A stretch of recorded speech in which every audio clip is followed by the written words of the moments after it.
Good morning, everybody, and welcome to Recovery Classroom. My name is Drew. I'm an alcoholic through and through, and today, by the grace of God, I'm a recovering alcoholic, and I couldn't be any more grateful. We want to welcome you to this platform, regardless of what your addiction may be. You are absolutely 1,000% unequivocally welcome here. We support your pathway, all pathways, and whatever that may look like for you, we're just here to help, and we want to make sure that it works for you. In short, we're just happy you're here. The other day, I want to talk a little bit about this. The other day, I made a comment on the monologue how, I try to make decisions. A lot of my decisions I make are based on facts, not feelings. And that's something I learned within the program of AA. Now, where I'm going with all this is, feelings are perfectly natural. Feelings are perfectly okay. It's what we do as a result of those feelings that sometimes get us into trouble. And I'm just like everybody else.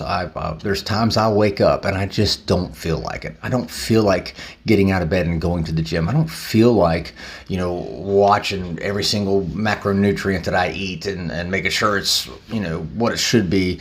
There's times I wake up and I just don't feel like doing the next right thing. Yeah.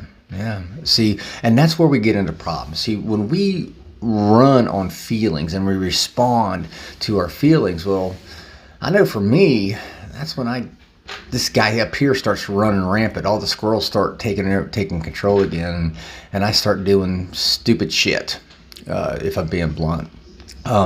And it's very easy, and that's an easy way, I guess is what I'm trying to say, for our old self to creep back in. See, in a 12-step program, at least with AA anyway, I turn my will and my life over to the care of God as I understood Him. Step 3, right? And so I put God in the driver's seat. And whenever I start acting and making decisions based upon my feelings, well, that's when I'm starting to say, God, you know what? Let me have the will. Let me take control of the car. And every single time, all throughout my history, all throughout my past, every single time I was driving my vehicle, I always ended up in a ditch. I always ended up in those foxhole prayers going, God, I just need you to get me out of this. Lord, just get me out of this. And it's incredibly easy because we are emotional creatures. Human beings are emotional creatures. It's very easy for us to wake up and just not feel like doing the things we should be doing. It's easy for us to wake up and go, I don't want to go to the gym. You know what? I don't want to forgive this person. You know what? I don't want to do the next right thing. It's so easy for us to do that because that's our old self trying to creep back in, trying to take charge again and again and again. And unfortunately, that our old self is always going to be there. We're always going to have to combat that.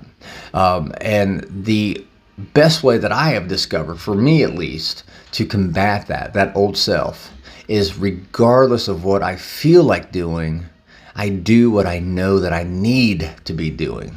Great example. When I am feeling like, I'm just kind of run down, I'm emotionally drained, whatever, I know that's a point where I need to get to a meeting. And again, not to get into semantics here, but when I say meeting, I need to start talking to somebody else. I need to meet up at the Waffle House or the IHOP, or I need to go to a meeting, a formal meeting. I need to get with somebody else who understands where I'm at. And when I do that, I'm able to draw upon that other person's experience, strength, and hope. I'm able to draw upon that other person's faith and kind of help restore my own faith. There's a great saying that I absolutely love, and I still think it's true to this day. When I can't do the next right thing, I'm going to do the next thing right. When I can't do the next right thing, when I don't feel like doing the next right thing, I'm going to do the next thing right. Like I said, if anything, the 12-step program of Alcoholics Anonymous, for me personally, has taught me that my feelings, me responding to my feelings, that's what gets me into trouble. That's what makes me start drinking. And I don't want to ever go back to that. When I respond and react adversely to my feelings, that's when I get into trouble. And so that's why I do try to rationally think through my options whenever I'm faced with a decision. Try to think through my options. And if I can't do the next right thing, I try to at least do the next thing right. Because if I don't, that always leads me back to drinking. My history proves that time and again. I saw this the other day on social media, and it's so much easier for me to stay sober than it is for me to get sober all over again. All over again. And I saw that. I was like, man, that's a good point. So me making the wrong decision based on my feelings, that's going to get me back into drinking. And I don't want to do that, because I remember the last time. I remember all of the times that I tried to get sober. I remember all the times that I'd gotten sober and I relapsed. And every single time it got harder and harder and harder for me to get sober again. So the struggles or the temporary emotions that I'm feeling right now are just that. They're temporary, and they will pass.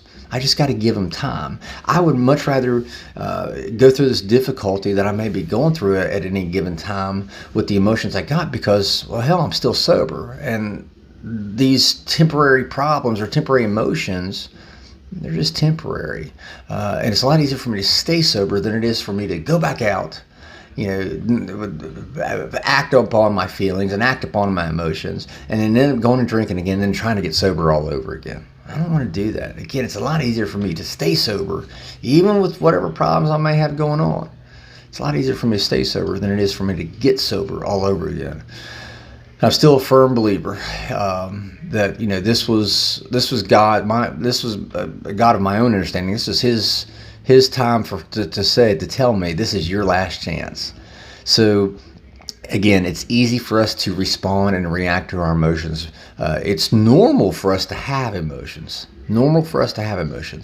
But our old self creeps back in and tries to respond to those emotions, tries to make decisions based on those emotions. How many times did you say, well, I don't want to deal with it right now. I'm just going to have a drink just to take the edge off. Man, every single time I did that.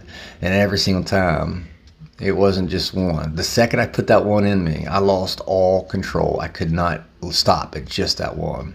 So again, for me, it's a lot easier to stay sober, even though it may be difficult. At the end of the day, it's a lot easier for me to stay sober than it is for me to get sober all over again. Because this time, I don't think I could do it. So I'll take my lumps, so to speak. I'll take the problems that I may be going through because I remember the problems that I already went through whenever I tried to get sober last time. I want to encourage you today, just because you may not feel like getting out of bed and doing what you know you need to be doing, just because you may not feel like doing the next right thing, it's going to be a lot easier for you to stay sober than it is for you to get sober, clean and sober all over again. With that being said, I'll let you guys go. I hope you guys have an absolutely kick-ass day. It is hump day. It is Wednesday.